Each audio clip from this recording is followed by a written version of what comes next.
Hi there! Well, today's video is going to be about what's on my Kindle. This is the second video of this type that I've done, the first one being back in August of 2015, which was somewhat recently after I had purchased my Kindle Paperwhite, so I talked to you about the books I had read up to that point, and then today's video I'm going to talk about the books that I've read since August and what I'm currently reading, and also my top book picks for 2015. So let's just go ahead and jump right into it.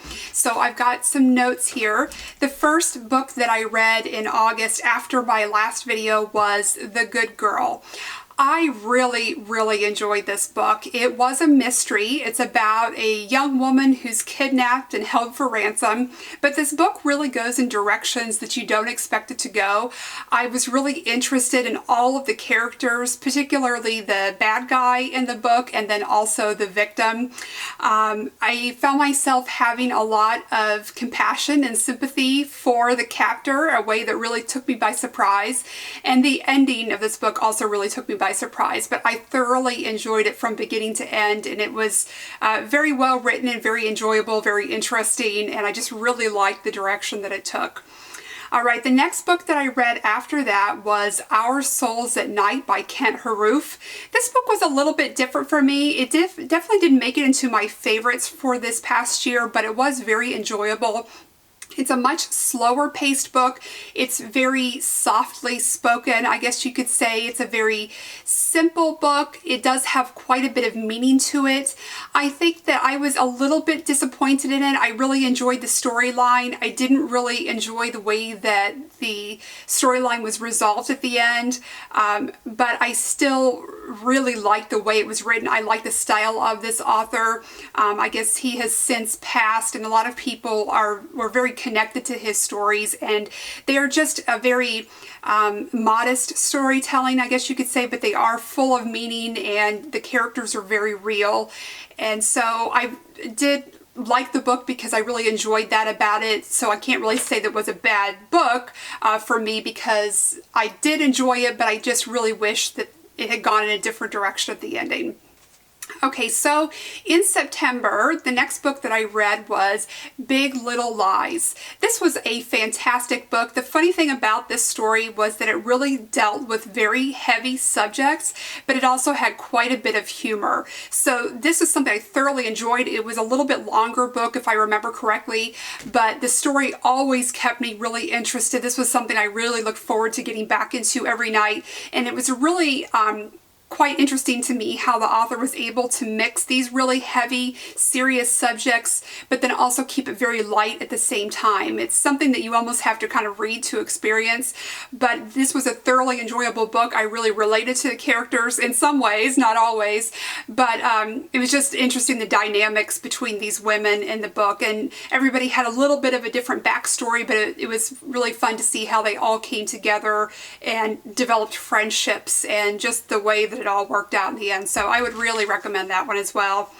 The next book that I read, this was a recommendation from my mom, and this was The Kind Worth Killing by Peter Swanson.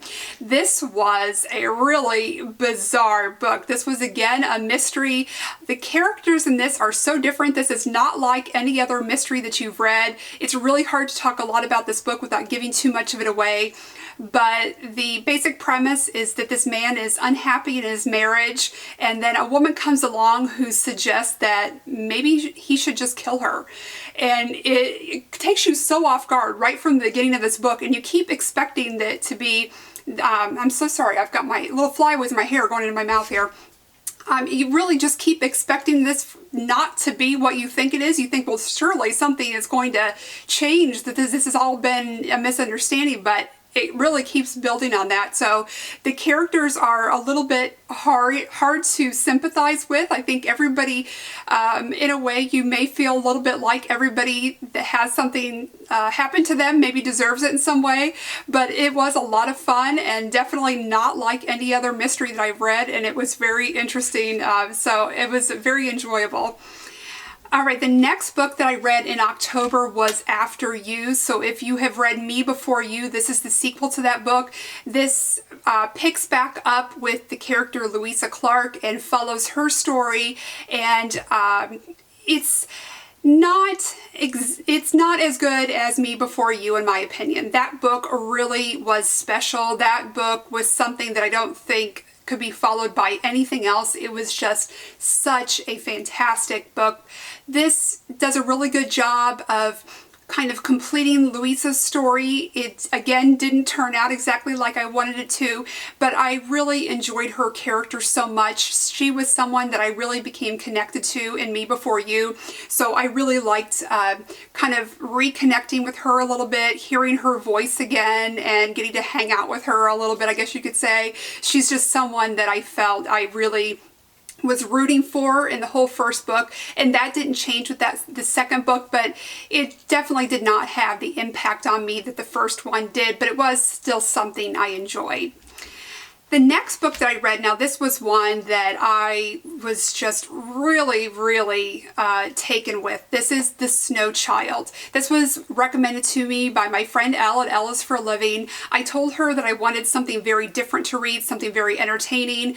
She recommended this book, The Snow Child, and when I read the synopsis, I thought, I'm not sure this is for me. This sounds a little bit too different for me. It has a theme of magical realism.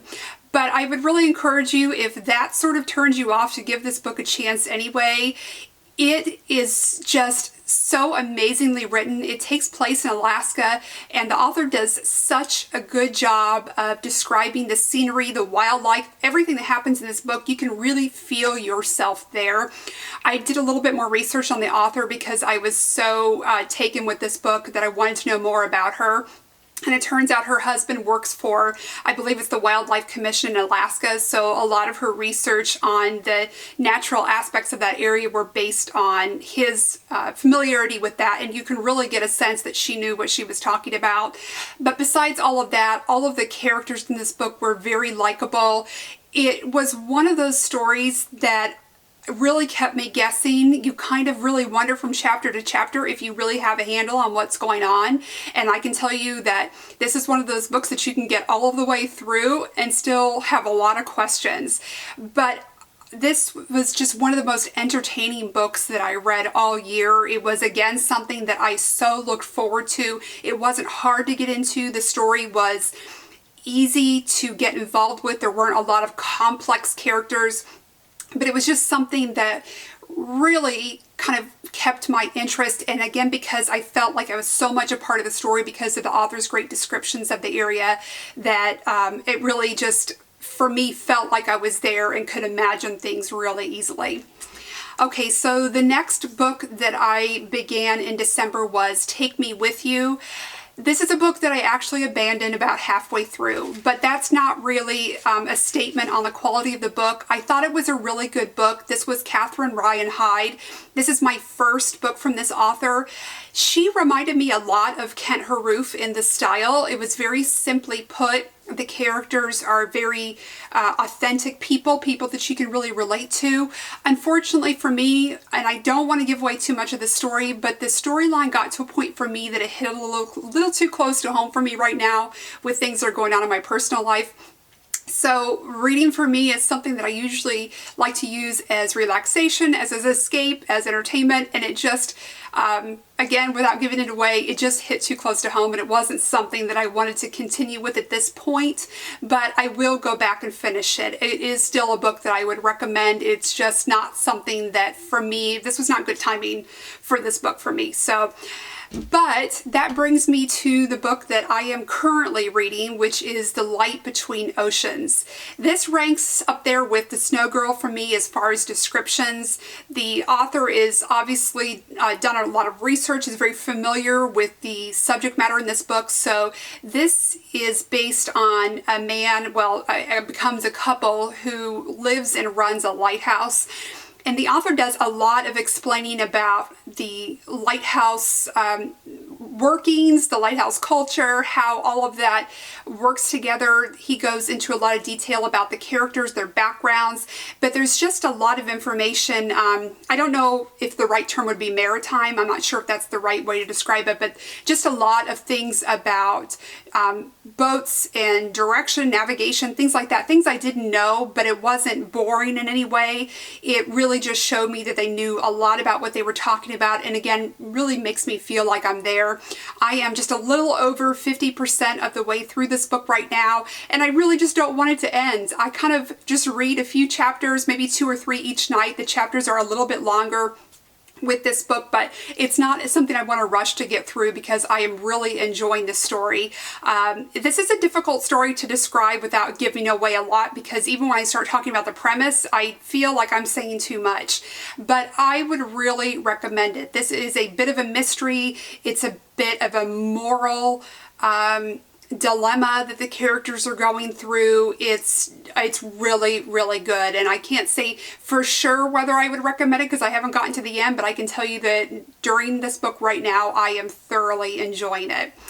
Alright, so let's go ahead and get into my top picks for 2015. So I could not narrow it down more than 4, so I'm just going to list those 4 for you. So the first one would be a book that I mentioned in my last video, or my first What's on My Kindle, and that is The Storyteller. I really, really loved this book. It was one that I got very involved in the story. It was set in World War II, but got into more of the story about the characters. Again, very, very detailed, not only about the storyline, but each of the character-specific stories, the trades of the characters that were involved in it. It was so well written. It was Jodi Picoult, I should mention that too, but it was one that I really thoroughly enjoyed this year. The second one was The Snow Child. I can always appreciate really good writing, and I felt like this one was really well written, and it totally changed my mind about the genre of magical realism. It was one of those books that really stood out to me this year. The next one is Big Little Lies. As I mentioned before, it did have some heavier subject matter, but the story was still light enough that it really balanced each other out, so that is another one that I would really recommend. And then finally, The Good Girl. That was the mystery that I talked to you about in the beginning of the video, that I found myself unexpectedly feeling very sympathetic for the captor, the bad guy in this story. And when you read it, you'll know why I say the bad guy. So anyway, that is what's on my Kindle right now. I thank you so much for watching, and I look forward to bringing you another installment of this video when I've got some more books to share. So I hope to see you very soon. Bye-bye.